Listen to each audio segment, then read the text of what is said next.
Eu quero agradecer os irmãos mais uma vez. Eu falei na carta, né? Mas eu queria agradecer os irmãos mais uma vez pelo apoio, pelo suporte da igreja, da diretoria. Agradecer aqueles irmãos que oraram pelos pedidos que nós colocamos na carta. E a maioria deles continuam em aberto, principalmente a possibilidade de ficar no Canadá um pouco mais. A gente ainda está esperando a resposta do visto. E o que Deus preparar para nós estaremos felizes e obedeceremos. Romanos 1, de 1 a 6.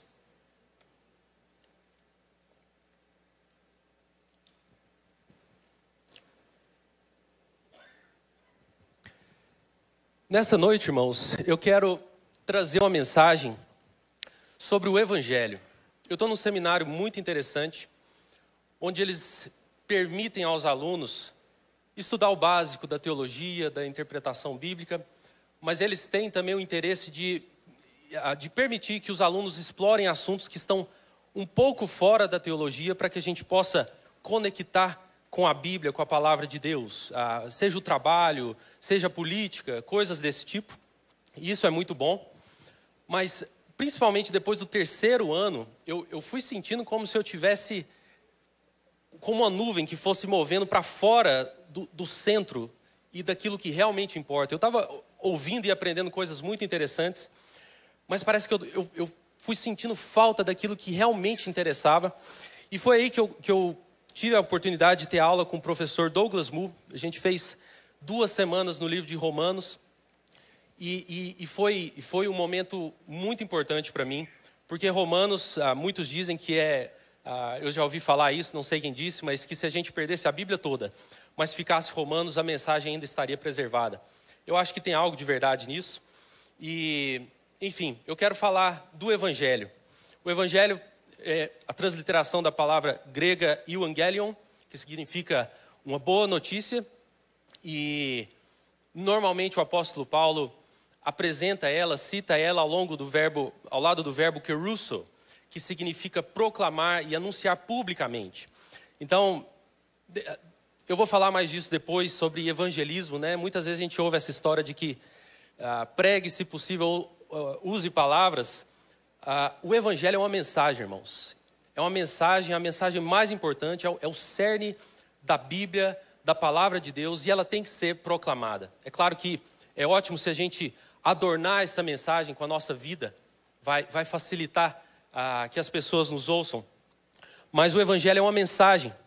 E eu quero ler com os irmãos Romanos 1, de 1 a 6, que acho que vai nos dar algumas pistas do que é esse Evangelho. E eu espero que ao final nós compreendamos e sejamos tocados por Deus, transformados por esse Evangelho de Deus. Amém?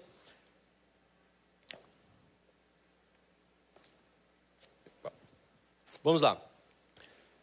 Paulo, servo de Jesus Cristo, escolhido para ser apóstolo e enviado a pregar o Evangelho de Deus. Este Evangelho foi prometido há muito tempo pelos profetas nas Escrituras Sagradas.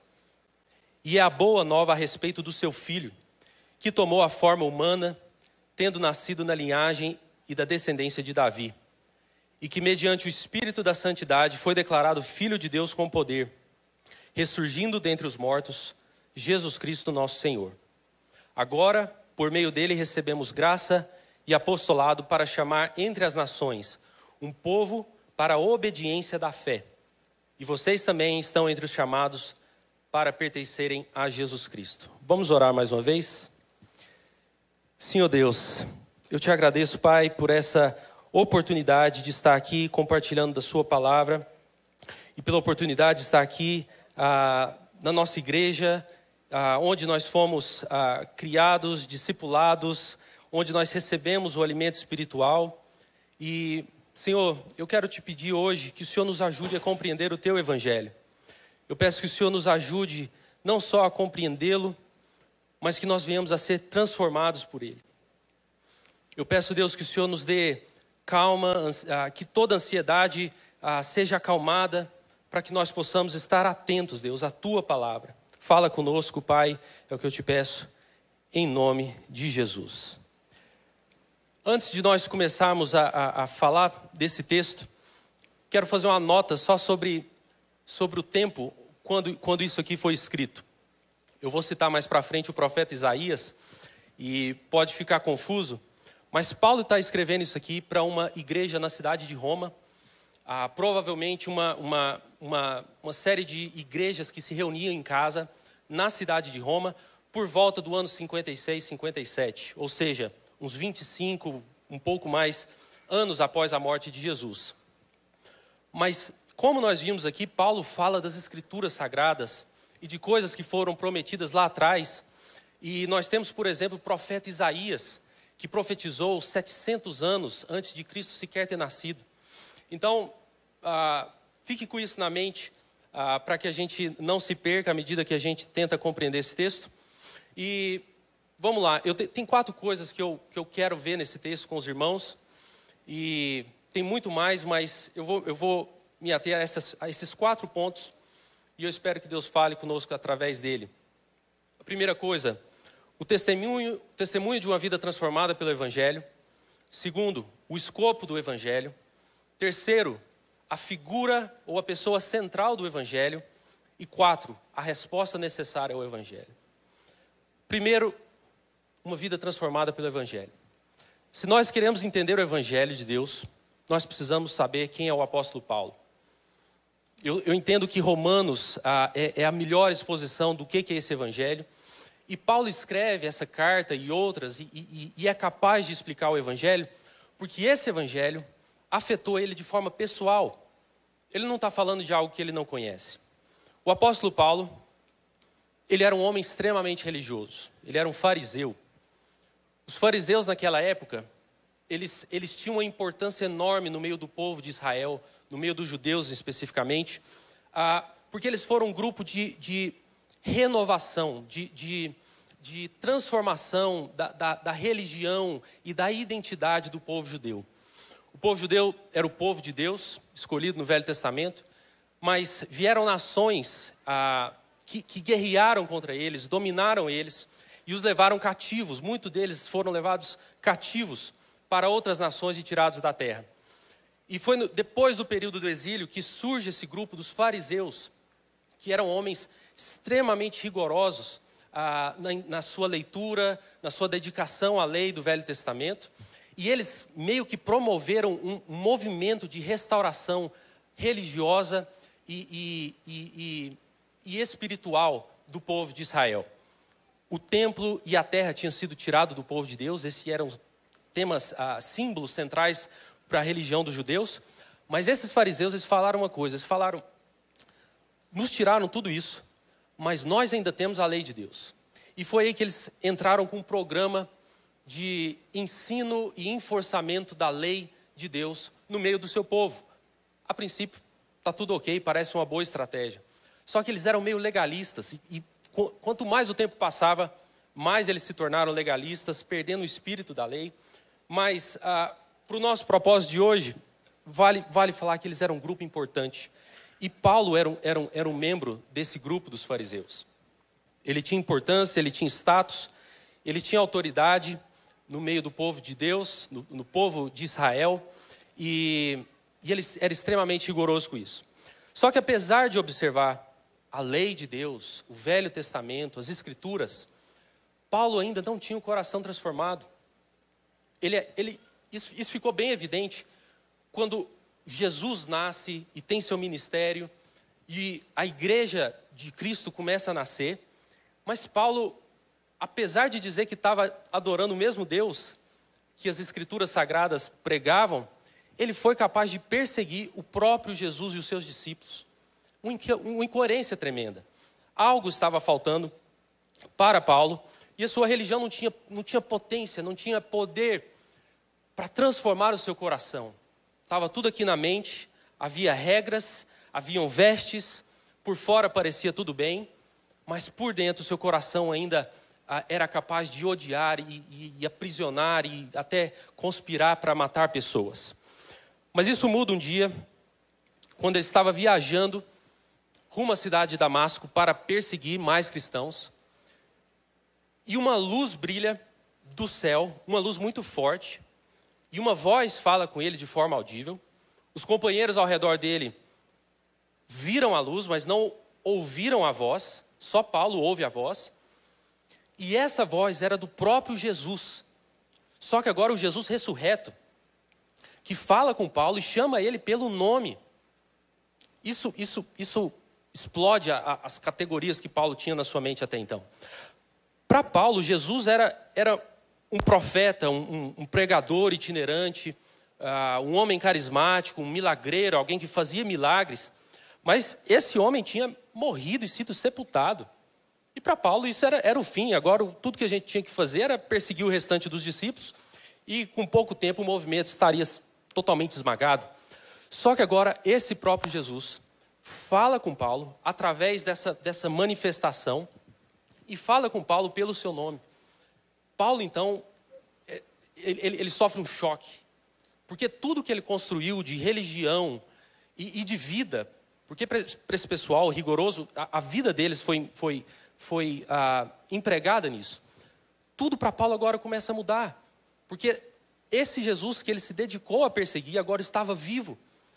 E falando com ele de forma pessoal. O que Paulo descobre então, meus irmãos, é que Jesus não era um mero milagreiro, um mero pregador de multidões, um mero homem carismático. Jesus era o próprio Deus. Jesus era divino. Jesus era mais do que um homem qualquer. E esse é até um dos argumentos que a gente está lá no Canadá, eu vou compartilhar isso mais depois, mas assim como nós temos nossos pecados culturais aqui, eles têm os deles lá, e um deles é o ceticismo. Parece que é difícil você falar com a pessoa e ela simplesmente acreditar. Você precisa ficar provando para ela e dando argumentos. E esse é um dos argumentos, Paulo é um dos argumentos que alguns filósofos cristãos usam para argumentar com ateus pela ressurreição de Jesus. Como que nós explicamos homens como Paulo, que eram perseguidores de Jesus, que construíram a vida no caminho do farisaísmo, mas de repente sofrem uma mudança tão dramática e de perseguidores eles se tornam perseguidos, de perseguidores do movimento cristão eles se tornam uns dos discípulos. A mesma coisa acontece com Tiago, o irmão de Jesus, que não acreditava em Jesus quando Jesus ainda estava vivo, mas por alguma razão, esse Tiago se converte a Jesus e escreve uma das cartas que nós temos. Enfim, como que a gente explica uma coisa dessa? E a única explicação é que eles tiveram um encontro com o Jesus ressurreto. A gente pode até, sei lá, vamos imaginar que tudo tivesse sido uma mentira e esses caras que deram a vida para agora acreditar em Jesus, agora estavam meio sem graça e eles começam a inventar coisa. Mas quando a espada é colocada no seu pescoço, se tivesse alguma mentira, irmãos, caía por terra, o cara ia negar. E não foi só Paulo que sofreu martírio. Pelo menos 11 dos discípulos sofreram martírio porque eles não queriam negar essa mensagem de que Jesus era o Senhor e de que ele estava vivo. A única explicação é que Jesus havia ressuscitado e ele tinha tido um encontro com Paulo. Paulo tinha um encontro com esse Jesus ressurreto. E isso é parte integral já do Evangelho. Quem é Jesus? Acho que é a primeira parte do que significa o Evangelho. Quem é Jesus? Jesus é o próprio Deus encarnado, é o Filho de Deus que veio até nós, viveu, morreu e ressuscitou. E ele não é um ser humano qualquer como Paulo pensava, ele é muito mais que isso. Mas vamos continuar seguindo esse texto, porque eu quero continuar pegando mais pistas. A segunda coisa que eu quero olhar é o escopo do Evangelho. Os irmãos podem ver aí que Paulo fala que esse Evangelho está de acordo com as Escrituras. E isso aqui é uma referência ao Velho Testamento. Assim como Paulo é o cara para explicar o Evangelho no Novo Testamento, Isaías era o cara para explicar isso num tempo muito antes de Jesus vir. E eu queria que os irmãos abrissem comigo a Bíblia em Isaías 40. Nós vamos ler só o versículo 2 e 9. Mas fiquem com a Bíblia aberta, se possível, nos dois textos.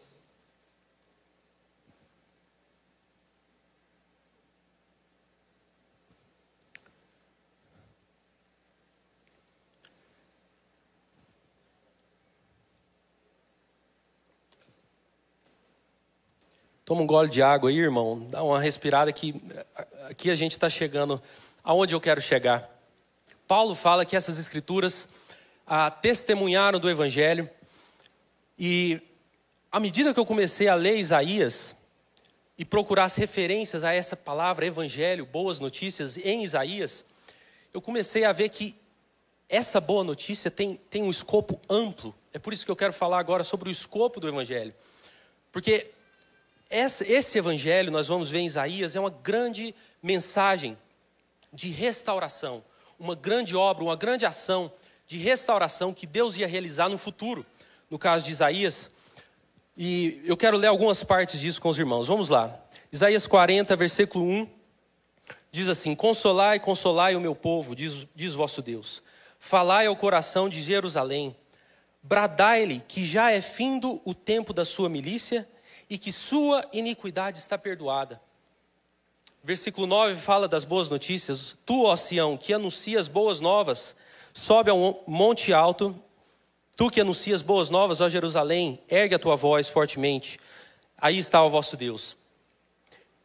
Aqui nós temos o primeiro aspecto. Eu quero falar de pelo menos 4 ou 5 aspectos do que caracteriza o Evangelho. E acho que o primeiro e mais crucial é esse: o perdão das nossas iniquidades. Isaías viveu num tempo de caos no meio do povo de Deus. O pecado do povo levou eles a situações terríveis. E Isaías, apesar de ele estar falando no presente, ele estava falando de forma profética, de algo que Deus ia fazer para perdoar o pecado do seu povo. E é engraçado porque a boa notícia, ela começa com a má notícia. A má notícia, meu irmão, e você que está me ouvindo, a má notícia é que nós pecamos. Nós pecamos contra Deus. Cada mentira, cada engano, cada ato de enganação, cada vez que você usou um ser humano que é a imagem de Deus como um meio para o seu próprio benefício, você estava pecando contra Deus que fez esse ser humano.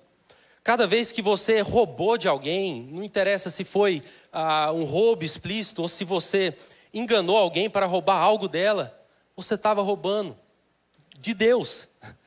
Você estava pecando.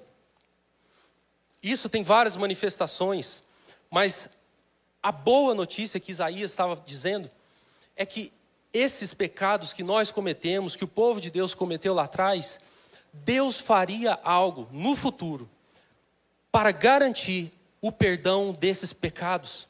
Esses pecados que nos faziam imundos, Isaías fala, diante de Deus.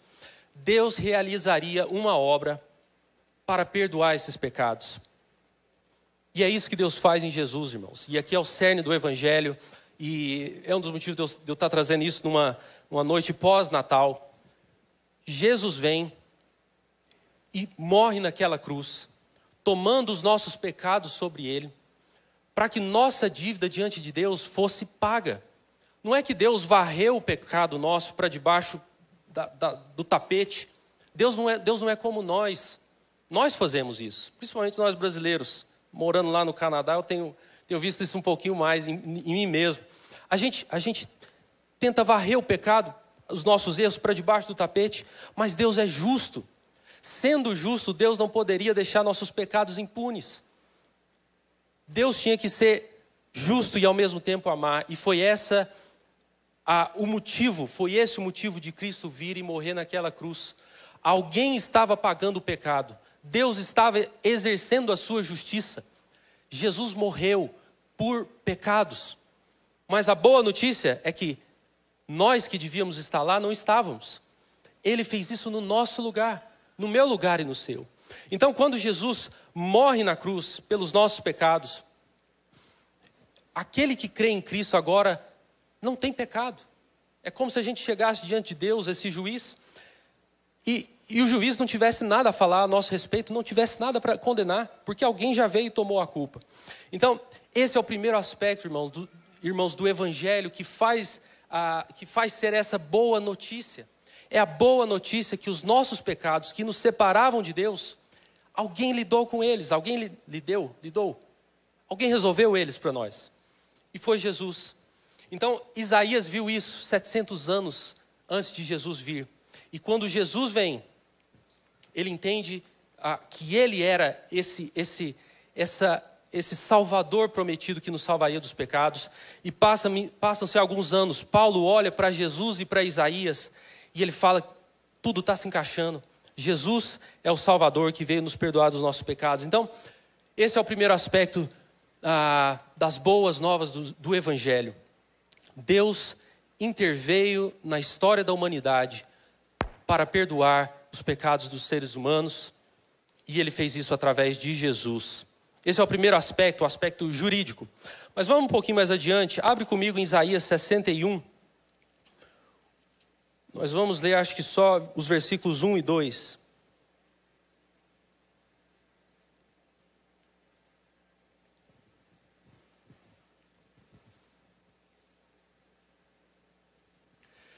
Quando eu estava preparando a palavra, irmãos, eu estava ontem, era para ser só o primeiro aspecto, só que eu tive a péssima ideia de procurar no programa lá de Bíblia as ocasiões em que essa palavra boas novas ocorrem em Isaías e nas Escrituras. E aí eu me compliquei porque eu vi que é mais amplo do que o primeiro aspecto só. O aspecto do perdão é essencial e é o que vai desencadear os outros, mas tem outros aspectos do Evangelho que faz dele uma boa notícia. Lê comigo Isaías 61, 1 e 2. O Espírito do Senhor Deus está sobre mim, porque o Senhor me ungiu para pregar as boas novas aos quebrantados. Enviou-me a curar os quebrantados de coração e proclamar libertação aos cativos e a pôr em liberdade os algemados. Irmãos, esse é o segundo aspecto do Evangelho. Isaías aqui está falando de uma certa libertação do cativeiro, que na época dele era um cativeiro real. Como eu disse, nações vieram de fora, guerrearam contra o povo dos judeus e levaram eles para o cativeiro, era literal. Só que o próprio Isaías e principalmente Paulo, quando nós lemos Romanos 5, 6 e 7, Paulo entende que esse cativeiro físico, ele era apenas um tipo, um símbolo, ele apontava por uma realidade muito mais profunda. É o cativeiro do pecado, irmãos. A gente precisa não só de perdão dos nossos pecados, nós precisamos de libertação deles.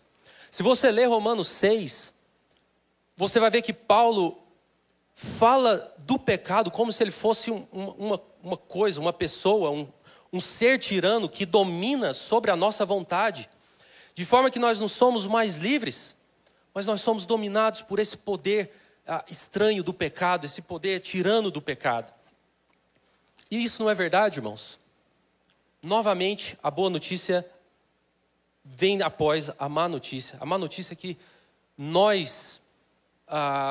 Isso ficou bem claro para mim lá no Canadá, que as pessoas acham que elas não precisam de Deus porque elas são autônomas e elas têm a liberdade, mas o fato é que não existe tal coisa chamada liberdade, não existe essa neutralidade. Ou nós somos escravos de Cristo e estamos debaixo da influência de Cristo e do seu Espírito, ou nós estamos debaixo da influência do pecado e de Satanás. E a má notícia, antes dessa segunda boa notícia, é que nós estávamos escravizados pelo amor ao dinheiro. Tem pessoas que respiram dinheiro 24 horas por dia, trabalham pelo dinheiro, gastam sua vida por causa do dinheiro. Tem pessoas que perdem a família porque se dedicam tanto ao dinheiro, tanto a mamon, que abandonam outras coisas que têm mais valor. Gente escrava pelo ódio, pelo rancor no passado. É interessante que Jesus, quando ele morreu na cruz, ele conseguiu orar por perdão por quem estava fazendo aquilo para ele, porque ele era livre. Agora tem gente que não está numa cruz, tem gente que está vivo, está respirando, está no nosso meio, mas está escravizado por essas coisas que fizeram a eles lá no passado, e eles carregam essa carga sobre os ombros deles até hoje. Não são livres, estão escravas, foram escravizadas pelo pecado. E o pecado aqui, meus irmãos,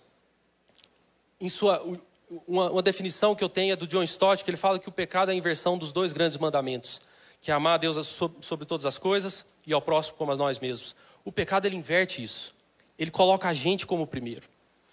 O pecado é gente está vivendo o tempo da pandemia, né? É esse vírus que a gente não enxerga, mas que está infectando todo mundo. E sua característica principal é esse egocentrismo exacerbado. Nós amamos demais a nós mesmos e não amamos a Deus, não honramos a Deus, não amamos o próximo. E todas essas são manifestações e elas nos escravizam. O dinheiro, o rancor, muita gente escravizada pela pressão popular, pela aceitação. Já viu que as pessoas hoje, elas são o mesmo molde? O cabelo é o mesmo, a roupa é a mesma, a tatuagem é a mesma. É tudo igual, porque estão condicionadas e não veem isso. Tanta gente escravizada por substâncias, cigarro, droga, bebida. Às vezes pessoas que sofreram no passado e buscam nessas substâncias uma dosezinha de dopamina que traga algum conforto. Só que acabam escravizadas por isso e acabam escravizadas nos seus hábitos. Pessoas escravizadas por impulsos sexuais. Gente escravizada por pornografia, por adultério. E que não conseguem dominar os seus instintos mais baixos. Porque vivem escravas. Elas precisam de libertação. Tantas famílias que se foram destruídas por causa desse desejo de agradar só a mim mesmo. E o pecado, irmãos, por isso que ele domina, porque ele começa aqui na mente, ele toma a sua mente, muda seus valores sendo mudados, seu comportamento também vai mudar. Dificilmente um homem que é escravo da pornografia vai conseguir amar a sua esposa. Dificilmente um homem que é escravo do adultério vai conseguir amar e honrar os seus filhos e ter o respeito dos seus filhos, porque o seu caráter vai junto e o comportamento vai junto. É uma escravidão completa, irmãos. Aqui na cabeça, aqui no coração e nos nossos comportamentos. De tal forma que Paulo fala que nossos membros às vezes parece que foram dominados pelo pecado. E nós fazemos não mais o que nós queremos, mas aquilo que não queremos. Esse é o estado do homem sem Deus e essa é a segunda má notícia. Mas a segunda boa notícia é que essa mesma obra de Deus em Jesus, ela é potente, ela é suficiente para nos libertar da tirania do pecado. Esse tirano que nos domina e nos oprime, ele pode ser vencido. Existe uma nova influência agora disponível desde que Jesus se encarnou, viveu, morreu e ressuscitou. Especialmente quando ele nos dá o seu Espírito. Uma nova influência agora está disponível. Isso é uma boa notícia para você, meu irmão. Você não precisa mais viver escravo dos seus pecados. Tem recurso disponível. Finalmente Deus fez algo. E Ele fez esse algo em Jesus para libertar o seu povo e os seres humanos do pecado. Eu queria pausar aqui. Eu vou falar dos outros dois problemas, mas eu queria falar algo, irmãos, que tem sido importante para mim nesse tempo que a gente tem vivido, as questões políticas, a Covid e tudo mais. Meus irmãos, problema da humanidade, problema do Brasil, não é o vírus, Covid. O problema do Brasil não é o comunismo, por pior que seja. O problema do Brasil e do mundo não é a desigualdade e a pobreza, por pior que seja.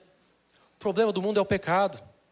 É por isso que Isaías aqui fala que é uma boa nova aos quebrantados e aos pobres, em outra tradução. Porque todas essas coisas, na verdade, são sintomas do pecado. Eu ouvi o dado esses dias, mas se toda a riqueza do mundo fosse melhor distribuída ou melhor utilizada, a fome do mundo acabaria.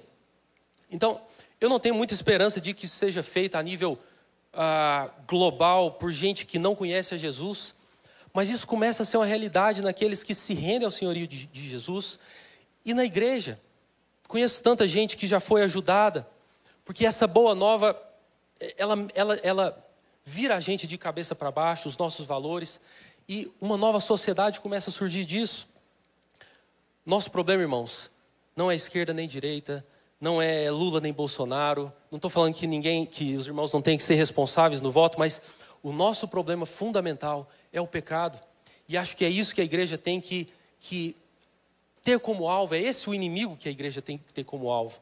Assim como o povo de Deus lá atrás achavam que eram as nações, e Isaías e Paulo dizem que não, a mesma coisa serve para nós. E o que eu quero trazer no final, e já dando um spoiler aqui, vamos fazer do Evangelho nossa mensagem principal.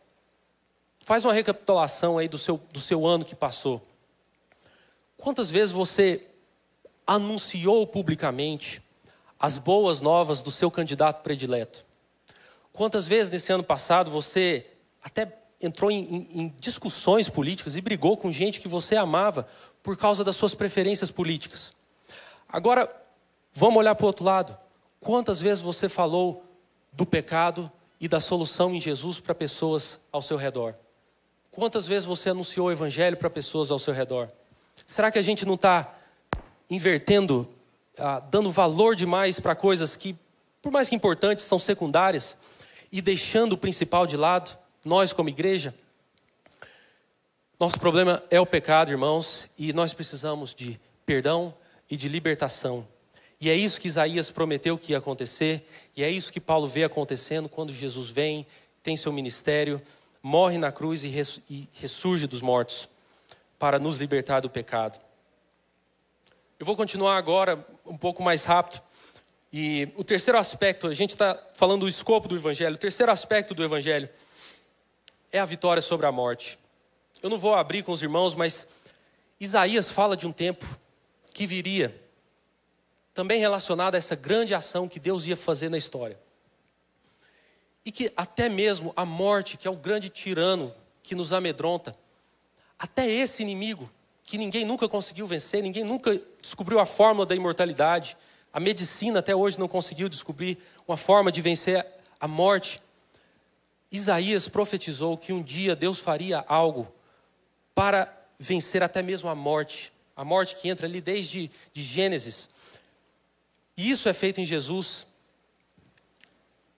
Parece estranho, parece que eu estou falando de coisas aqui que não são reais, mas a verdade é que quando Jesus vem e ele ressurge dos mortos, aquele ali foi o primeiro golpe sobre a morte.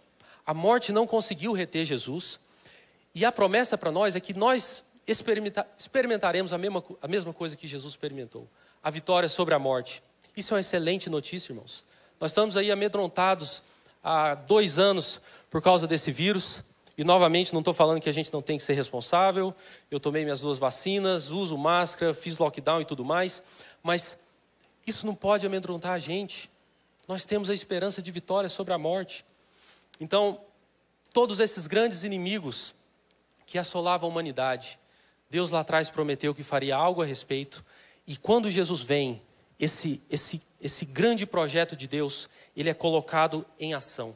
A começar com o perdão dos pecados, seguindo da vitória sobre o domínio do pecado que nós estamos experimentando. E um dia nós viveremos também e experimentaremos a vitória sobre a morte, como Jesus experimentou. Tudo isso é como se fosse coisas que estavam preparadas no coração de Deus e que quando Jesus vem, elas são liberadas. É por isso que a vinda de Jesus e o nascimento de Jesus, meus irmãos, é tão especial. É por isso que nós comemoramos o Natal. Tudo isso só passa a ser possível porque Jesus veio e pagou o preço dos nossos pecados. Por fim, o evangelho é a boa notícia da vitória sobre Satanás. Os irmãos lembram lá em Gênesis 3, após o pecado do primeiro casal, uma primeira profecia, um primeiro evangelho, eles chamam de proto-evangelho, é proclamado de que um dia nasceria alguém da mulher, um filho da mulher viria e esmagaria a cabeça da serpente. Quando Jesus, no finzinho do seu ministério, ali já no Getsêmani, uma cobra vem e ele pisa na cabeça dela. Aquilo ali era um ato simbólico mostrando que essa promessa de Gênesis estava se cumprindo. Jesus é aquele que veio para vencer o diabo. Porque o diabo ele só tem poder em nós por causa dos nossos pecados. E quando Jesus perdoa nossos pecados e começa a trabalhar para nós sermos livres deles, nem mesmo o diabo, nem mesmo a morte pode ter mais domínio sobre nós. Então, meus irmãos, essa era a grande notícia. Eu não acabei ainda, mas esse é o cerne do que eu queria dizer. Nós temos excelentes notícias para ouvirmos, para proclamarmos, num tempo de caos, de confusão. Nós temos razões para ser otimista. Quando Jesus vence ali o diabo, não só nesse episódio no Getsêmani, mas na sua própria tentação, o diabo tenta Jesus e Jesus dá uma surra de Bíblia nele ali. ali começa a derrocada do diabo. Ele já não tem mais o poder que ele tinha sobre a criação. O evangelho está se expandindo, pessoas estão conhecendo Jesus, nós somos a prova disso. Mesmo lá no Canadá, eu tenho visto Deus fazer coisas tremendas. E eu experimentei na minha própria pele, ver pessoas sendo iluminadas para compreender o evangelho. Então, meus irmãos, nós temos excelentes notícias. Isaías chega a falar de um dia quando toda a criação seria restaurada, até mesmo os animais, o cosmos.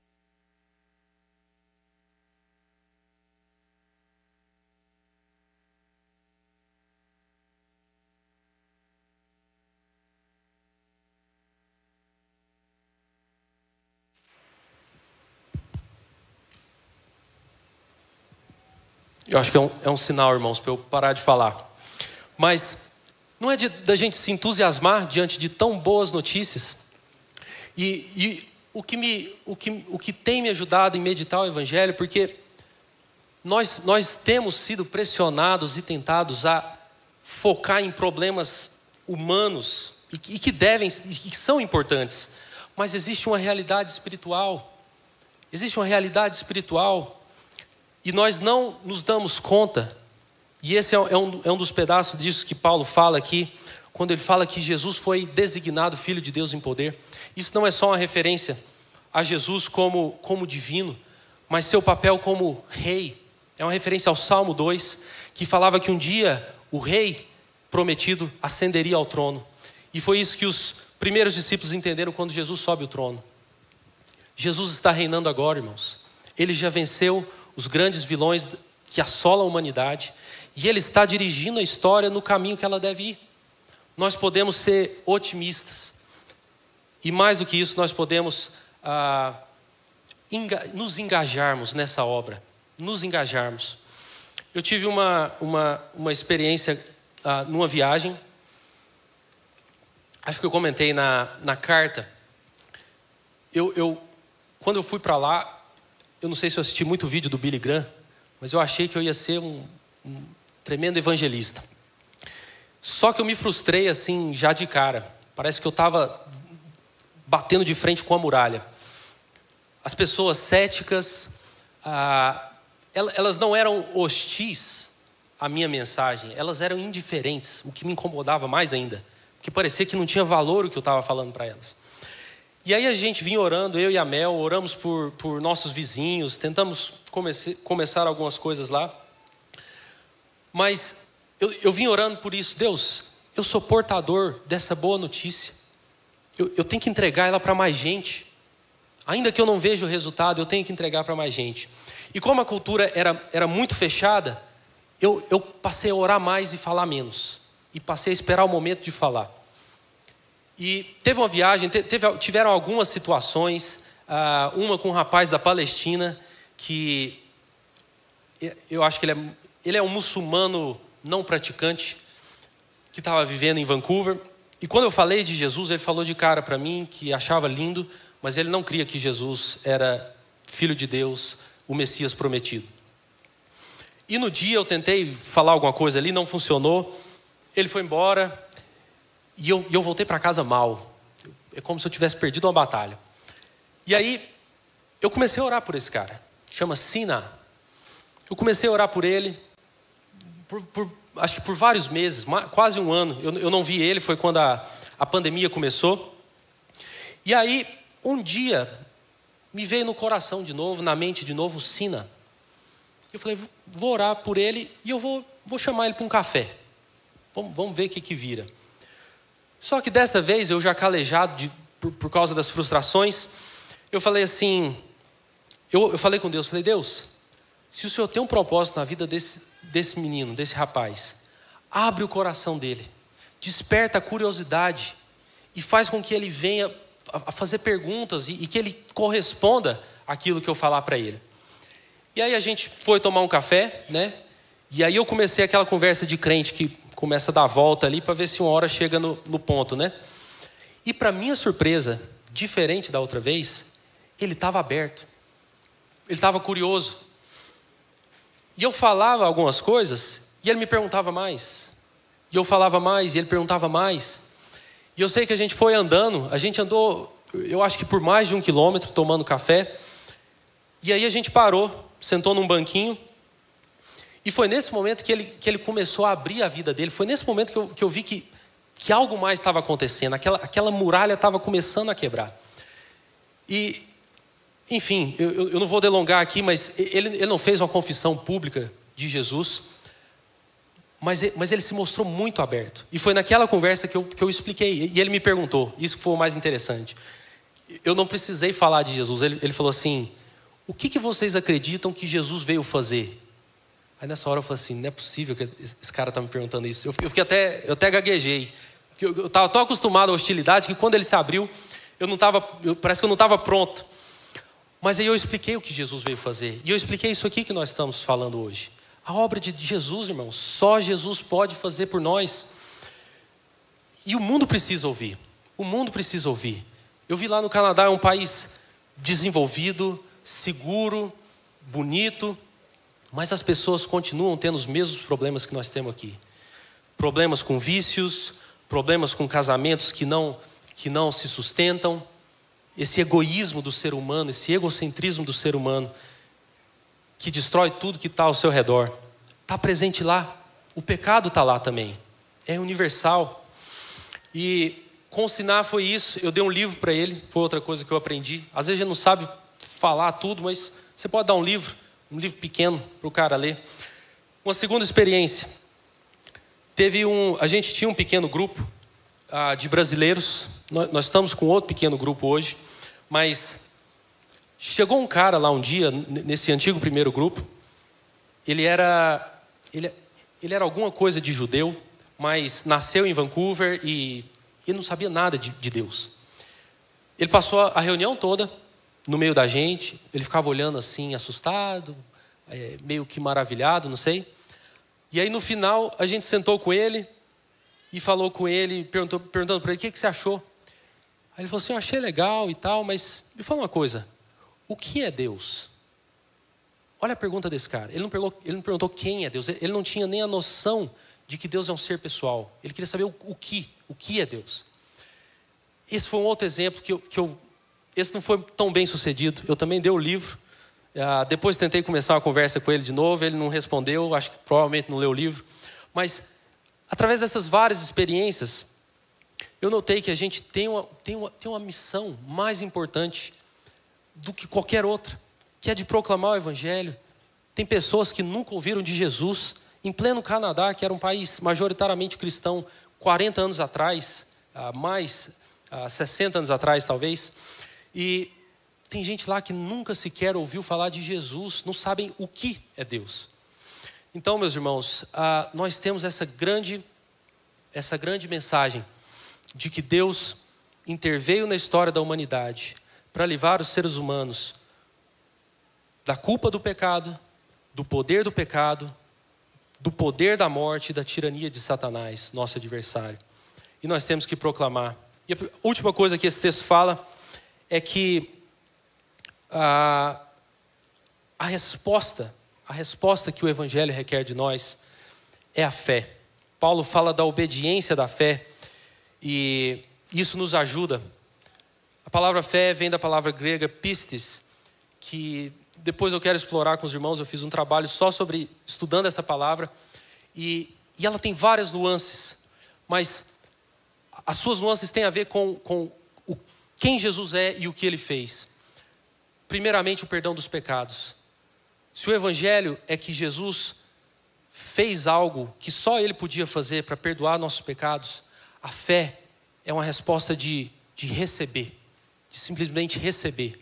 Não tem nada que eu e você possamos fazer para que nossos pecados sejam perdoados. Só o que Jesus fez tem poder para anular os nossos pecados diante de Deus e restaurar a nossa comunhão com Deus.